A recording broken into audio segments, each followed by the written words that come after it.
E Deus tem uma palavra poderosa para ministrar na tua vida, no livro de Efésios. Se você trouxe a tua Bíblia, e eu creio que muitos trouxeram, amém? Se você não trouxe, não fique acanhado, a gente vai passar aqui no telão, mas é muito importante que você traga, inclusive, uma caneta para a gente ficar anotando as coisas que Deus está falando conosco, amém? Aleluia? Vamos levantar a Bíblia para ver quantas Bíblias tem aqui, deixa eu contar. O último recorde foi 27, vamos ver se a gente bate hoje. 1, 2, 3, 4, 5, 6, 7, 8, 9, 10, 11, 12, 13, 14, 15, 16, 17, 18, 19, 20, isso é 21, 22, 23, 24, uau, esse caderninho aí não está rolando não, amém, glória a Deus. Então abra a tua Bíblia no livro de Efésios. Hoje, quando eu estava orando por essa noite, eu estava no coração de pregar sobre o livro de Efésios todo. São 6 capítulos. Eu falei, Deus, 6 capítulos, dá para ministrar o livro todo, né? E ver o que Deus está falando conosco. Mas eu não consegui sair do primeiro capítulo, irmãos. Então, Deus falou tantas coisas no primeiro capítulo que é claro que eu li o livro todo, mas eu vou me conter a ministrar apenas o primeiro capítulo de Efésios, amém? Então abra aquilo que Deus falar com você, anota, risca na tua Bíblia, marca, porque eu sei que isso é base para toda a tua caminhada cristã. Tem coisas que eu vou mostrar aqui no livro de Efésios, que lá na frente, na maturidade cristã, Deus vai continuar falando com você. Você vai lembrar desta palavra e Deus vai continuar falando com você. Amém? E para introduzir aqui, fazendo um contexto, comparando as outras cartas de Paulo, quando você vê Romanos, quando você vê Coríntios, Paulo escreveu meio que falando da redenção dos pecados, meio que falando, né, para pessoas que estavam caídas em pecado e que precisavam ser regeneradas, que precisavam ser revitalizadas. No livro de Efésios, ele tem uma ótica um pouco diferente. Ele não está falando para pecadores ou para ímpios. Lendo o livro de Efésios, a gente percebe que ele já está falando para um homem já regenerado. Ele começa o livro falando aos santos, né? Ele está falando para crentes, para cristãos, para o povo de Deus. Então essa palavra aqui é para você, amém? Essa palavra aqui é para você. E Deus falou muito forte comigo, porque ele usa expressões aqui, inclusive, usa mais de 5 vezes no livro de Efésios, ele fala sobre os lugares celestiais. No verso 3, logo no começo, ele fala assim: bendito Deus e Pai do nosso Senhor Jesus Cristo, o qual nos abençoou com todas as bênçãos espirituais nos lugares celestiais em Cristo. Olha isso. Então Paulo fala em vários momentos no livro de Efésios sobre os lugares celestiais. Ele está ministrando sobre essa dimensão do Espírito. Amém?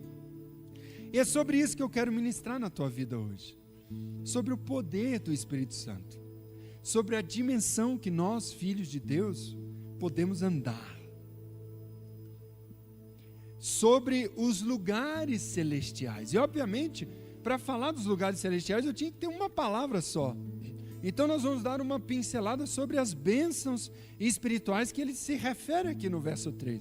Ele fala, o qual nos abençoou, ele já liberou, o qual nos abençoou com todas as bênçãos espirituais. E quando eu li isso aqui, eu parei a leitura. Perguntei para Deus, quais bênçãos espirituais? E eu fiquei questionando Deus, quais bênçãos espirituais o Senhor já liberou sobre a nossa vida, nos lugares celestiais, e que nós podemos acessar. E eu fiquei perguntando para Deus e buscando de Deus, e Deus começou a revelar as bênçãos espirituais, e é sobre elas que eu quero ministrar nessa noite. Eu vou te falar sobre 7 bênçãos espirituais que Deus já liberou sobre a sua vida nos lugares celestiais. Mas muitas vezes nós não estamos acessando.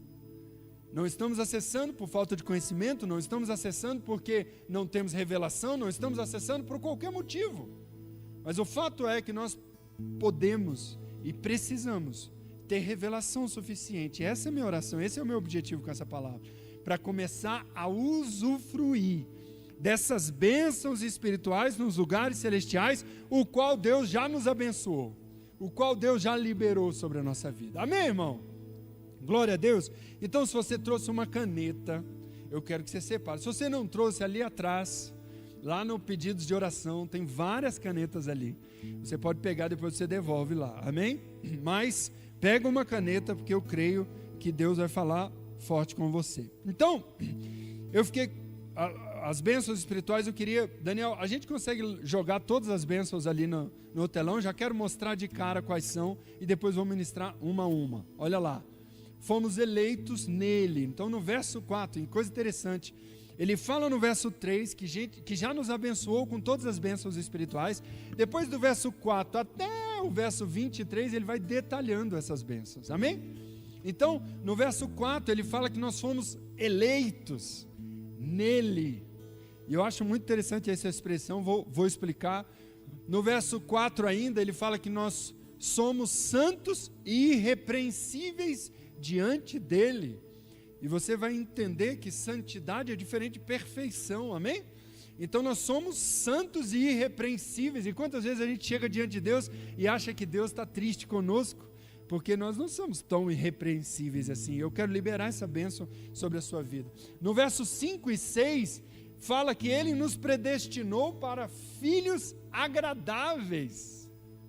Nós precisamos nos ver assim. Essa é uma bênção espiritual, o qual nós podemos acessar e podemos viver em cima dela. No verso 4, ou no verso 7, ele fala que nós fomos remidos, perdoados. Amém? No verso 9, ele fala que nós temos o conhecimento da vontade de Deus. Talvez você chegou aqui hoje perguntando, qual é a vontade de Deus? Então, esta é uma bênção espiritual que ele já liberou. Os filhos sabem qual é a vontade do pai. Os escravos não sabem, os servos não sabem, mas os filhos sabem. E essa é uma bênção espiritual que ele já liberou.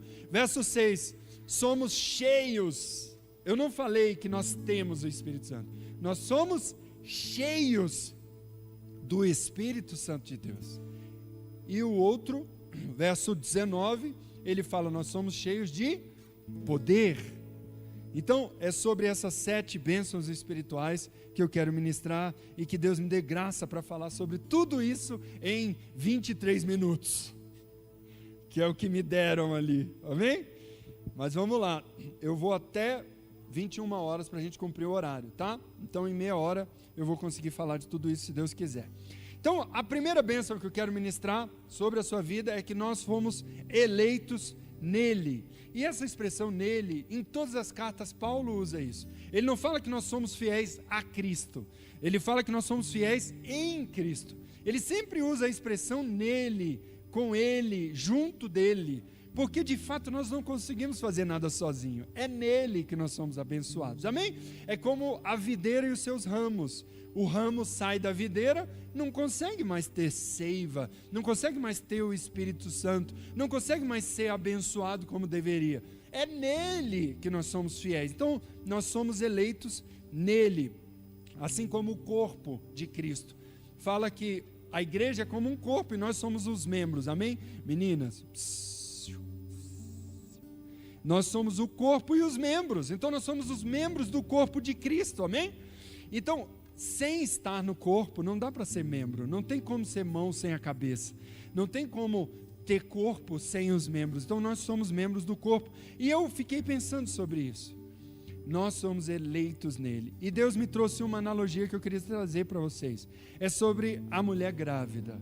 Imagina a mulher grávida, ela tem um bebê dentro da barriga, e Deus começou a ministrar sobre isso, aquele bebê está nela assim como nós estamos em Cristo, ou seja, ele come o que aquela mãe come, amém? Ele vai para onde aquela mulher vai, o bebê está nela, a posição que aquela mulher ocupa, o bebê ocupa também, ele está nela, então se ela sofre, ele sofre também, e Deus começou a ministrar sobre isso, aleluia. Então nele temos tudo que necessitamos. Aquela mãe dá àquele neném tudo que ele necessita, toda a proteção, todo o calor, todo o carinho, todo o alimento, e nele nós temos tudo o que necessitamos. É como o Salmo 23, né? Ainda que eu ande sobre o vale da sombra da morte, não temerei, o Senhor é meu pastor e nada me faltará. Então nele nós somos supridos completamente. Então nós somos eleitos para andar com Ele. Aquela mulher vai e o bebê vai junto. Nós nos tornamos participantes de tudo que Ele faz. Quando fala que nós somos eleitos nele, o que Ele está fazendo na terra é através de nós. Ele não faz nada sozinho, mas Ele faz através de você. Então, participando de tudo que Ele é, de tudo que Ele tem, porque se Ele usa você, Ele usa conforme os teus poderes. E aonde tudo que Ele diz respeito a Ele, diz respeito a você também. E eu queria contar um testemunho. Certa vez, faz muito tempo, eu ministrei uma palavra lá no Núcleo Bandeirante, ainda não existia o Noroeste, e eu acho que eu nem era pastor ainda, mas já estava pregando, era um culto de domingo, todos os pastores viajaram, e aí me colocaram para pregar, e eu lembro que Deus me deu uma palavra muito forte, sobre Balaque e Balaão, e falava sobre amaldiçoar o povo de Deus, e eu preguei sobre aquilo. Meu irmão, Deus me deu uma intrepidez naquele dia, e eu falei sobre você não ter medo sobre acusações, ou sobre maldições, ou sobre macumbaria, ou sobre alguma coisa que façam contra a tua vida. E a igreja lotada. E eu preguei e quebrei e falei muito sobre isso. E no final várias pessoas vieram. Falou: pastor, eu estava morrendo de medo, porque eu estou saindo, dessa vida de macumbaria, e eu estou com medo, porque o que vai acontecer comigo, e etc, etc. E eu orei, repreendi, e foi tremendo.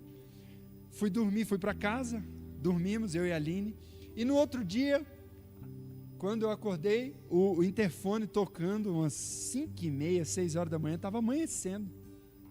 O interfone tocando, e eu fui lá fora. Era uma irmã querida que morava uma casa na frente da nossa, assim, crente.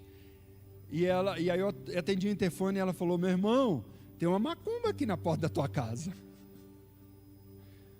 E eu, uau, saí lá fora, e aí, cara, pegando fogo já no portão, tava uma bagunça, pipoca para todo lado, era aquela bagunça. E eu abri o portão e olhei aquilo, peguei a mangueira, apaguei o fogo, aproveitei, lavei aquilo tudo, joguei no lixo e voltei para dentro, fui dormir, depois fui para o trabalho e vida que segue. Mas no meu interior, e eu falava isso com a Aline, aquilo me alegrou demais da conta. Pode assustar alguns, mas para mim, eu tinha acabado de pregar e libertar muita gente. Eu morava ali no Cruzeiro, não era dentro de um condomínio, então tinham acesso à porta da minha casa.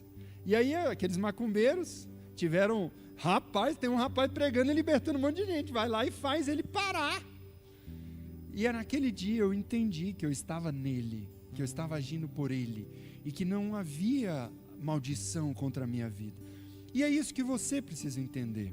Muitas vezes nós nos achamos acuados, nós nos achamos atacados, mas na verdade Jesus veio, não foi para defender a igreja, Ele veio foi para atacar o inferno, Ele veio foi nos dar poder para alcançar, porque as portas do inferno não podem prevalecer contra a igreja. Então quando Jesus veio, Ele não veio como um coitadinho dizendo: olha, eu preciso proteger vocês. Não, Ele veio levantar guerreiros, Ele veio levantar aqueles que foram eleitos, Ele veio levantar aqueles que entendem o poder que tem e não ficam enganados. Porque quando eu olho para uma criança dentro da barriga da mãe, muito difícil o diabo alcançar aquela criança, muito difícil você ter acesso a ela e fazer mal a ela, a não ser que a mãe deixe. Amém? Então, a não ser, e aí é a tática que o inimigo usa, que ele engane aquele que está todo protegido, achando que ele não tem a proteção.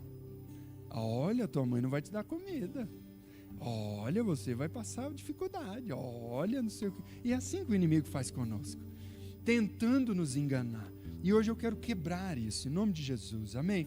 Essa é uma bênção espiritual que está nas regiões celestiais e foi decretada por Jesus naquela cruz. Nós podemos acessar e entender que nele nada pode nos alcançar. Nele nós somos ativos e não passivos. Nós é que somos os que alcançam, é que somos os que ditam como vai ser, porque nós temos e estamos forjados em cima do Evangelho, amém? Do nosso Deus. Pode aplaudir ao Senhor por isso, em nome de Jesus. Aleluia. A segunda coisa que eu quero destacar aqui é que os santos e irrepreensíveis diante dele no verso 4. Então ainda no verso 4, depois de falar que ele nos elegeu nele, ele fala, para que fôssemos santos e irrepreensíveis. E aí eu quero que você risca aí na tua Bíblia, sublinha aí, nos elegeu nele. É isso que você vai sublinhar, amém? E depois você vai sublinhar, para que fôssemos santos e irrepreensíveis. Aleluia. Então, Paulo não diz que nós fomos escolhidos para ser salvos. Ele diz que ele nos elegeu para sermos santos e irrepreensíveis. Ele não diz que nós fomos escolhidos para sermos felizes e prósperos. Não. A salvação, a felicidade, a prosperidade, ela é uma consequência. Mas aqui ele é muito claro em dizer que nós somos eleitos para um propósito. Para sermos santos e irrepreensíveis. Mas eu quero trabalhar com o conceito de santo. O que é santo, pastor? Santo não tem nada a ver com perfeito. Amém? Ser santo não é ser perfeito. O conceito religioso que a gente aprende é que a santidade é a ausência de pecado. E na verdade está errado. Porque ser santo significa ser separado para Deus. Ser santo significa ser perdoado, ser diferente, ser único, ser diferente do comum. Então eu ando nessa terra, mas eu não sou como este mundo. Ser santo, a palavra santo significa kadosh no original. E kadosh é separado. Então, quando você olha as coisas que a Bíblia chama de santo, por exemplo, no tabernáculo, tinha um lugar santíssimo, que era o santo dos santos. Que lugar que era aquele? Era um lugar separado. Lá era santo porque era separado para Deus. No tabernáculo também tinham os utensílios que as pessoas usavam para fazer lá as adorações a Deus. Então tinha o copo, e a Bíblia diz que aqueles utensílios eram santos. O que fazia aqueles utensílios serem santos? Porque eles foram separados para serem usados para Deus. Amém? Então o copo talvez tinha alguma imperfeição, ele não era perfeitamente assimétrico. Às vezes ele sujava, empoeirava. Então ele não era totalmente perfeito, mas ele foi separado para uso exclusivo de Deus. Assim somos nós, nação santa, povo escolhido, sacerdócio real, para anunciar as obras daquele que nos chamou. Então nós fomos separados para uso do propósito de Deus. Deus tem um propósito e nós vamos falar sobre ele aqui. Então hoje o lugar santíssimo, o lugar onde Deus habita, é dentro de você. Você foi separado para ser templo do Espírito Santo de Deus. E nós precisamos entender, não é porque nós somos bons o suficiente, não é porque nós somos perfeitos, mas Ele nos elegeu nele para sermos cheios do Espírito Santo, e por isso nós somos considerados santos, porque habita em nós um Espírito que é poderoso, e que Ele sim é perfeito. Então Ele nos santifica, Ele nos purifica. Mas qual é a maior dificuldade de andar em santidade, né? Porque muitas vezes a gente pode não viver com o Espírito Santo em nós. Nós podemos entristecer o Espírito Santo, como dizem Efésios. Então qual é a dificuldade de andar em santidade? Ou seja, andar separado para Ele. Então a primeira dificuldade é nós encontrarmos o nosso propósito nele. Primeira coisa para a gente de fato ser separado é encontrar o nosso propósito em Deus. Porque quando nós entendemos o nosso propósito, ou seja, pelo qual nós fomos chamados, aonde que nós encaixamos nesse edifício que é a igreja, neste corpo, qual é a nossa parte do membro? Então nós vamos ser o pé que ajuda a andar, nós vamos ser o joelho que ajuda a correr, nós vamos ser a mão que ajuda a pegar e abençoar, ou nós vamos ser os olhos que ajudam a enxergar e olhar o buraco onde é que existe? Qual é a nossa parte? Quando nós entendemos o nosso propósito, nós voamos em Deus. Quando nós nos encaixamos na igreja, na obra do Senhor, para fazer o objetivo dele, nós nos encontramos em Deus. Isso nos ajuda a continuar a ser santos. Deixa eu te falar uma coisa da minha vida. Eu tenho andado em santidade. Mas por quê? Muito porque eu encontrei o meu propósito em Deus, como pastor dessa igreja. Amém? Isso faz com que eu busque mais, isso faz com que eu voe mais, isso faz com que eu esteja inteiramente voltado para Ele o tempo inteiro. Se eu deixasse de ser pastor, se eu desse as costas para o meu propósito, se eu me afastasse um pouco, sabe o que ia começar a acontecer? Eu ia começar a brigar com a minha esposa, eu ia começar a me esfriar, eu ia começar a ter vontade de pecar, eu ia começar a me distanciar de Deus até o ponto de eu não me reconhecer mais como filho de Deus. Nós somos santos quando somos separados. E para nós andarmos em santidade, um dos grandes segredos é nós nos conectarmos ao nosso propósito. Qual é o teu propósito em Deus? Para que Deus te chamou? Foi na obra social? Foi na música? Foi no teatro? Foi na mídia? Foi na dança? Foi na escrita? Foi na ajuda das pessoas? Foi na cozinha? Foi com as crianças? Foi com os casais? Foi com as mulheres? Foi com os homens? Para qual propósito Deus te chamou? Se você se entregar a este propósito, você se entregará e Ele te encherá da vontade do Espírito dEle. Amém? E você continuará a ter força para ser santo. Um outro aspecto sobre santidade é entender a justificação. Aqui é uma matéria tão grande que eu teria que fazer uma palavra só para pregar sobre isso, só para pregar sobre a cruz. Mas eu quero rapidamente, só para te fortalecer em relação a isso, falar um pouquinho sobre justificação. Eu falei no começo da minha palavra que talvez você é um crente que muitas vezes acha que está mal com Deus, porque não orou, porque não leu a Bíblia tanto, porque não está participando do teu ministério, porque, sei lá, o pastor não olhou para você direito e deve estar bravo contigo. Enfim, às vezes a gente sente que Deus está mal conosco, mas eu quero quebrar essa mentira. Deus nunca está mal conosco. Mesmo quando nós erramos, Ele continua nos amando. Amém? Nós precisamos entender isso. Ele mandou o teu filho para morrer no nosso lugar. Como Ele não nos daria também todas as outras coisas? Então, Ele é um Deus que ama incondicionalmente, ama você do jeito que você é. É como os nossos filhos, nós amamos. Não gostamos quando eles erram porque tem uma consequência, mas continuamos. Nossa, as palavras estão difíceis, está repreendido. Continuamos amando, amém? Então, o final do verso 4, ele fala assim: santos e irrepreensíveis diante deles em amor. Amor. Ele continua nos fazendo santos em amor, em amor. Efésios no capítulo 2, no verso 8, diz assim, Efésios 2, 8. A palavra de Deus diz: porque pela graça sois salvos. É graça, é imerecido.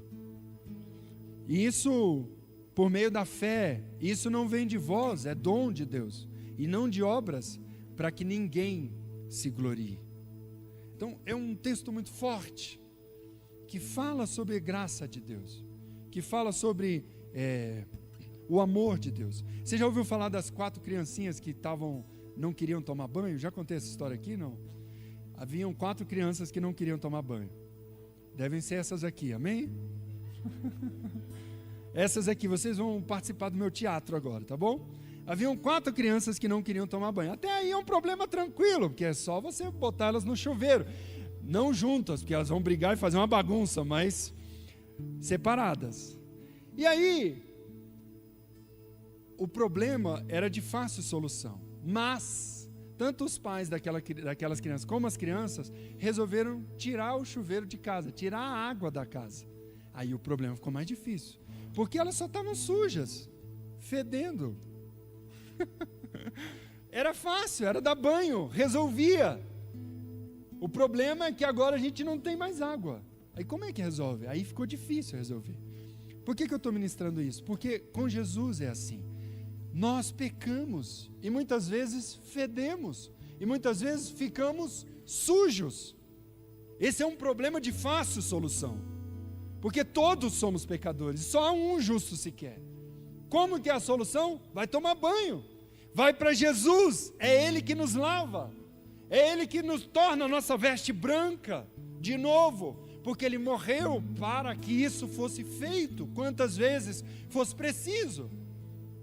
Mas se eu começar a acreditar que eu posso fazer pelas minhas próprias forças, se eu começar a acreditar como em Efésios, que é pela minha obra que eu me justifico, que é pelo meu mérito, que é pelo meu andar santo, que é pelo quem eu sou, sabe o que eu estou fazendo? Tirando o chuveiro da casa, tirando Jesus do meu evangelho.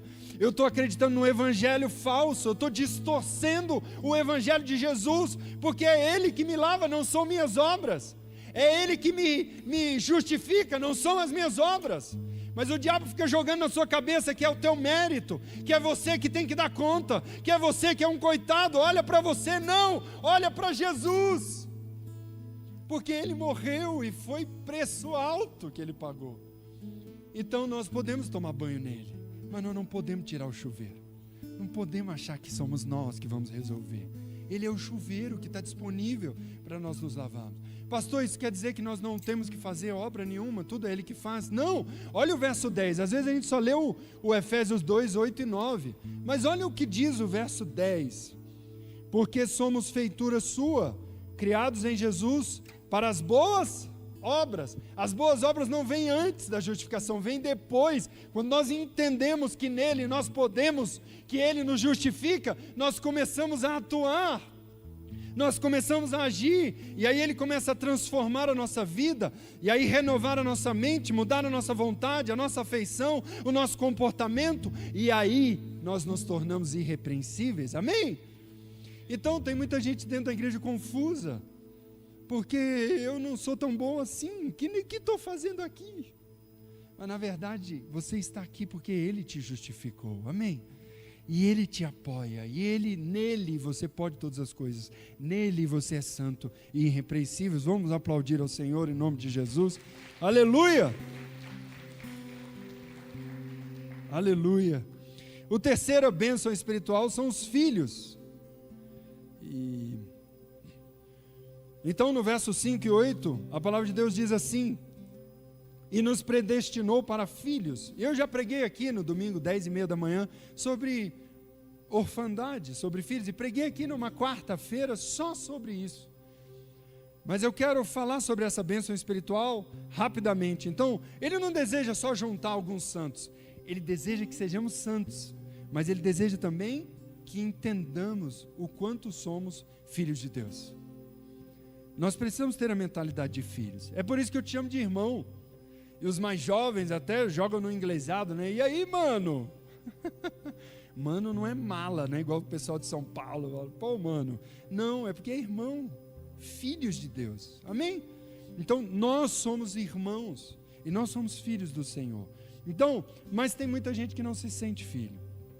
Sabe quando você fica sem graça, assim, recebe um presente e acha que não é para você, que não precisava tanto. Então, é a mesma coisa quando Deus fala que você é filho amado. Quando você precisa se posicionar como filho de um Deus que tem todas as coisas. Às vezes nós não nos sentimos tão dignos. E acreditamos nas mentiras de Satanás. Mas não é o que a Bíblia diz. E muitas vezes nós nos sentimos assim porque Satanás... Ele não se importa que você creia em Deus, ele se importa que você se veja como filho. Aí, você já viu quando Jesus falava que era filho, os fariseus rasgavam as vestes e ficavam loucos, enlouquecidos, porque é um absurdo falar que é filho de Deus. Você viu quando Jesus foi batizado, a pomba veio do céu e falou para ele assim: tu és o meu filho amado em quem tenho prazer. No verso 3, no capítulo 4, ele é levado pelo Satanás para o deserto para ser tentado, e o que Satanás fica tentando Jesus? Se tu és o filho de Deus, faça isso. Se tu és, será que você é mesmo o filho de Deus? Tentando Jesus, para ele entender que ele não era filho de Deus. Talvez o diabo tenha feito isso na tua vida, mas hoje vai ser quebrado em nome de Jesus, porque essa é outra bênção. Nas regiões celestiais, nós temos que mudar a nossa mentalidade. A religião muitas vezes nos ensinou a pedir, mas não é o que o Evangelho ensina. O Evangelho ensina a dar, porque filho é dono de tudo, então ele dá, ele é completo. O Evangelho nos ensinou, quando ele fala para dar a outra face, ensinou filhos, porque eles são completos, porque eles sabem quem são. Mas muitas vezes nós temos a mentalidade de órfão, que é desamparado, que é menor da nossa família, que não pertence à igreja, que não foi visto pelo pastor. Órfão, mentalidade de órfão. Não, nós precisamos quebrar isso. Hoje nós precisamos entender que nós somos filhos e que esse é o medo do inimigo. Então, é ruim demais quando você corre joga futebol ou corre uma maratona e seu pai não está vendo você na arquibancada. É assim que muitas vezes nós nos sentimos, que estamos sozinhos. Você não está sozinho. Fala isso mais uma vez. Eu não estou sozinho.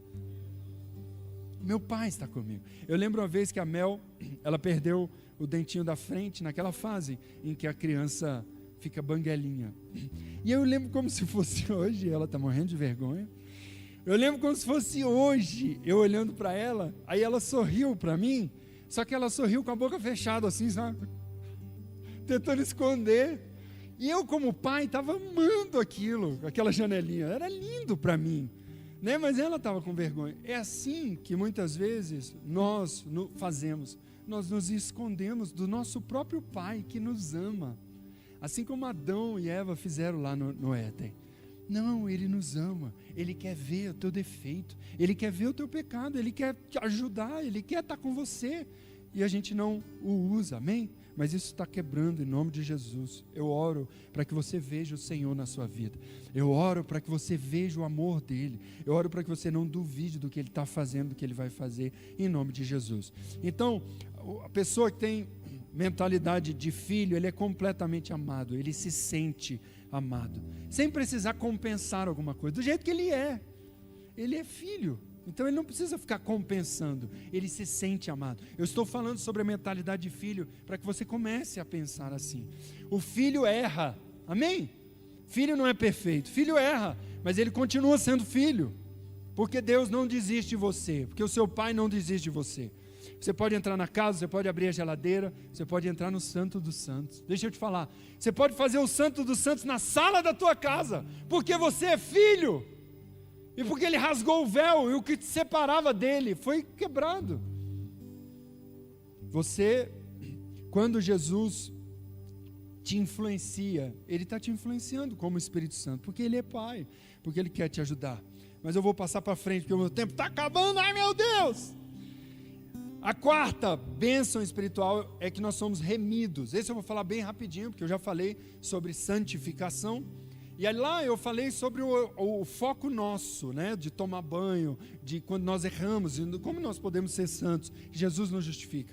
E aqui, no verso 7, Efésios fala assim, em que temos a redenção pelo seu sangue, a remissão das nossas ofensas, segundo a riqueza da sua graça. Então aqui ele traz um foco mais de Deus para nós. E é esse foco que eu quero trazer, do ponto de vista de Deus. Teve um preço que Ele pagou para que nós pudéssemos ser santos, amém? Mas Deus é justo, então Ele não pode aceitar o pecado, Ele teve que pagar por aquilo. Ele é justo, pagou, mas Ele também é amoroso, não ia deixar a gente perecer. Meninas, meninos, estou de olho em vocês. Então, existia uma lei no Velho Testamento que dizia que se a pessoa se endividasse e ela não conseguisse pagar a dívida, ela se tornaria escravo. Não sei se vocês lembram disso. E essa lei perdurou por muitos anos. A única pessoa que poderia pagar aquela dívida seria um parente, que eles chamavam de parente remidor, parente resgatador. Ele poderia requerer. Quando você tinha uma dívida e não conseguia pagar, eles escreviam num documento, enrolavam tipo um pergaminho, botavam um selo na presença de testemunhas, era a tua dívida, e agora a partir dali você se tornaria escravo, a não ser que um parente pagasse. E foi isso que Jesus fez conosco. Até Jesus nós éramos escravos do pecado. O pecado, ele tinha poder sobre a nossa vida. A partir dele, ele não nos domina mais. Amém? Então ele pagou. E aí eu queria ler com vocês Colossenses 2,14, que é um texto muito lindo. Vou ler até aqui no telão. Tendo cancelado o escrito da dívida. É aquele escrito de quem não tem como pagar e ele vira escravo. Então Jesus cancelou o escrito da dívida, que era contra nós, e que constava de ordenanças. Pode continuar. E despojando os principados e potestades. Ele humilhou Satanás. Ele não tem mais poder sobre a sua vida, a não ser que ele te engane e você aceite. Publicamente, ele humilhou publicamente, os expôs ao desprezo, triunfando deles na cruz. Era como se Jesus tivesse pegado aquele escrito de dívida. Eu não tenho um papel aqui. Tem uma página da Bíblia que as meninas rasgaram quando eram pequenas.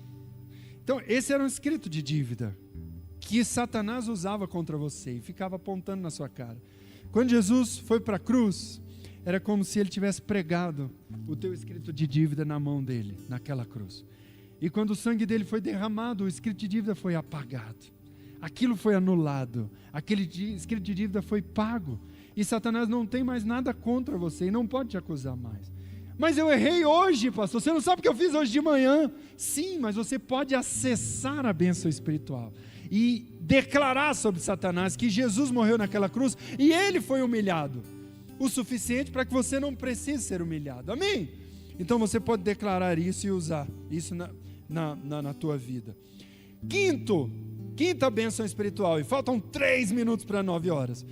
Conhecimento da vontade de Deus. Vocês me dão mais 5 minutos?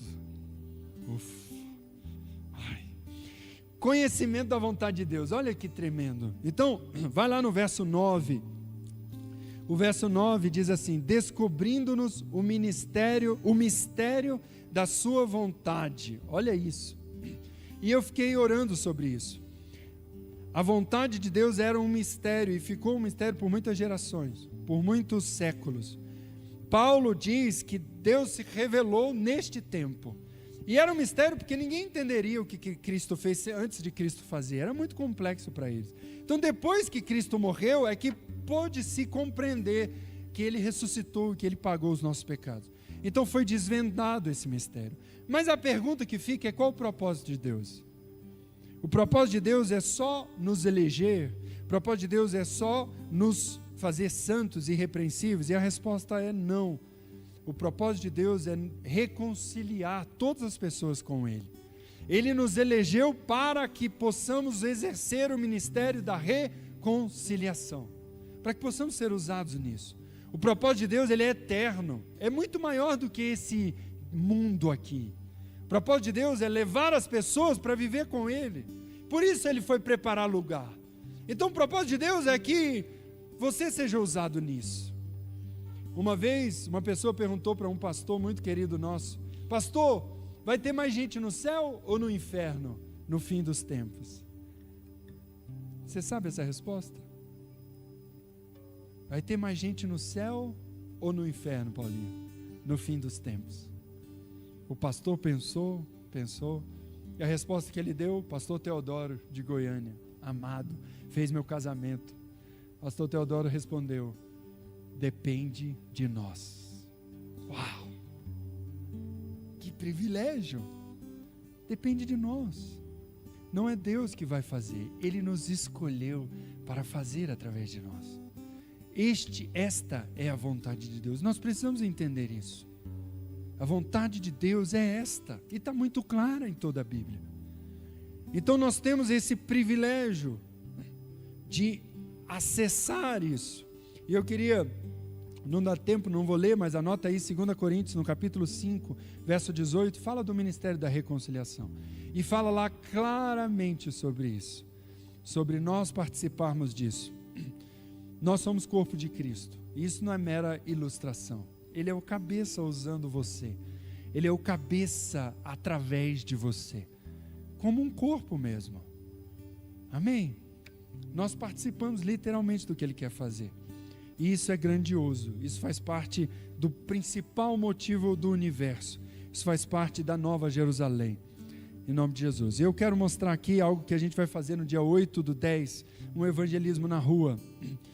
No dia da criança, né? Você sabe, ali em outubro tem o dia das crianças, acho que é dia 12, né? Do 10. E no dia 8, ou seja, acho que dá num sábado, às 9 horas da manhã, o que nós fizemos? Nós arrecadamos várias guloseimas e balinhas aqui na igreja. Vamos fazer 100 pacotinhos disso, e nós vamos entregar para 100 crianças, amém? Nós vamos evangelizar num lugar aqui no Noroeste e vamos entregar para 100 crianças. Então eu creio que Deus vai usar isso. Deus vai usar isso para alcançar essas crianças. Não é Cosme e Damião, mas é a palavra de Deus usando, amém? Porque isso é de Deus. Nós vamos alcançar essas crianças e muitas famílias vão alcançar Jesus através das crianças, porque isso já tem acontecido aqui na nossa igreja. Então, nós precisamos participar disso. 6 e penúltimo, sermos cheios do Espírito. Verso 13 e 14, a palavra de Deus diz que o qual é o penhor, a nossa herança para a redenção. Verso 13 ele diz: em quem também vós estáis, depois de ouvir a palavra da verdade no Evangelho da salvação, e tendo nele crido, fostes selados com o Espírito Santo da promessa. O Espírito Santo é a evidência que nós somos de Deus. Ter o Espírito Santo é a evidência de que Deus age através da nossa vida. Tanto é que em Atos, no capítulo 19, quando Paulo chegou lá no meio dos cristãos, ele perguntou: vocês já foram batizados do Espírito Santo? E eles falaram: não. Como não foram? E em Atos capítulo 19 é muito interessante que Paulo fica assustado. Tudo que Paulo fazia era por meio do Espírito Santo. Não só para convencer as pessoas, não só para curar, não só para expulsar demônio, tudo, as respostas que ele dava: não tenho prata nem ouro, mas o que tenho te dou. Isso era do Espírito Santo. Ninguém é tão sábio assim. Mas muitas vezes, como cristãos, nós não acessamos esse poder. Muitas vezes esse poder vem até nós e nós ignoramos completamente essa voz. E aí, de tanto ignorar, nós paramos de ouvi-la.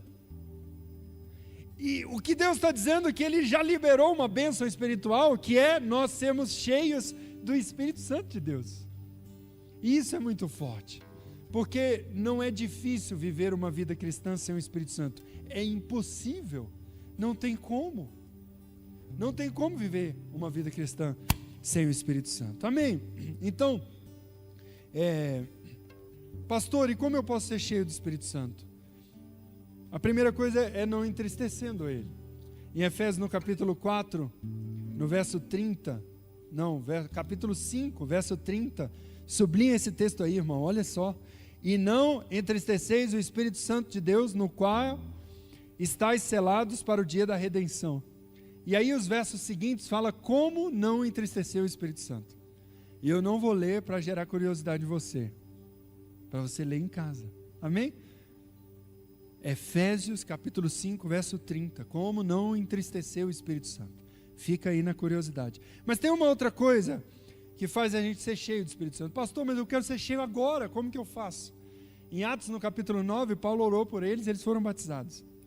Mas lá na casa de Cornélio, Pedro nem orou, ele estava falando sobre Jesus e desceu sobre eles o Espírito Santo de Deus. Então como que faz para o Espírito Santo de Deus nos encher? A resposta é: não tem hora, não tem lugar, não tem forma. Ele é como o vento, a gente não sabe de onde vem nem para onde vai. A gente só sabe que a gente deseja Ele. E Ele conhece o nosso coração e Ele age. Tem pessoas que foram batizadas com o Espírito Santo no carro dirigindo. Teve que parar o carro porque estava falando em línguas. Tem pessoas que serão batizadas no Espírito Santo hoje. Amém? Porque não depende da minha oração, depende do teu querer, do quanto você deseja ser cheio. Então, o Espírito Santo te sonda e te conhece. E por isso Ele vem. Deixa eu fazer uma oração por você. Coloca a mão no teu coração. Fecha os teus olhos. Pai, o Senhor prometeu que enviaria o teu Espírito Santo para que fique conosco, o Espírito da verdade que nos conhece, que o mundo não pode conhecer, mas que nos conhece, que nos vê. O mundo não conhece porque ele não acredita nele, mas nós cremos, Senhor. Habita em nós, esteja conosco, ensine-nos, abre os nossos olhos para isso. Perdoa-me, Senhor, em nome de Jesus, amém? Use o Espírito Santo, habite com o Espírito Santo, haja com o Espírito Santo. Às vezes eu vou pregar e eu falo para Deus assim: Pai, eu não quero ir sem o Senhor, amém? Se for para eu ir lá para passar vergonha, para ficar falando coisas sobre mim, Não. Então me impeça. Faça com que aconteça alguma coisa que não seja eu. Mas se for para eu ir contigo, que o Senhor vá comigo, então eu quero ir. Amém? E para terminar,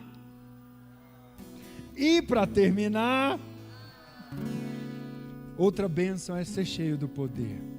Eu quero ensinar só uma coisa aqui sobre isso, que está nas regiões celestiais.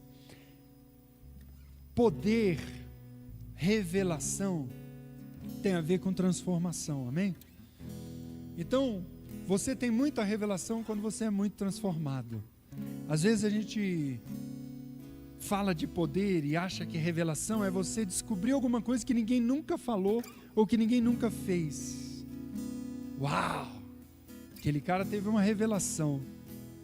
Mas a maior revelação é aquela que transforma a tua vida. Tem muita gente que tem conhecimento da palavra de Deus, tem conhecimento muito grande, mas não se deixa transformar. Não tem revelação. Você tem sido transformado, então você tem tido revelação. Amém? Você tem se deixado moldar, então você tem tido revelação. Aleluia. Espero que isso console a tua vida e que isso incentive você a continuar buscando revelação e transformação em nome de Jesus. Porque isso é o maior poder de Deus na terra.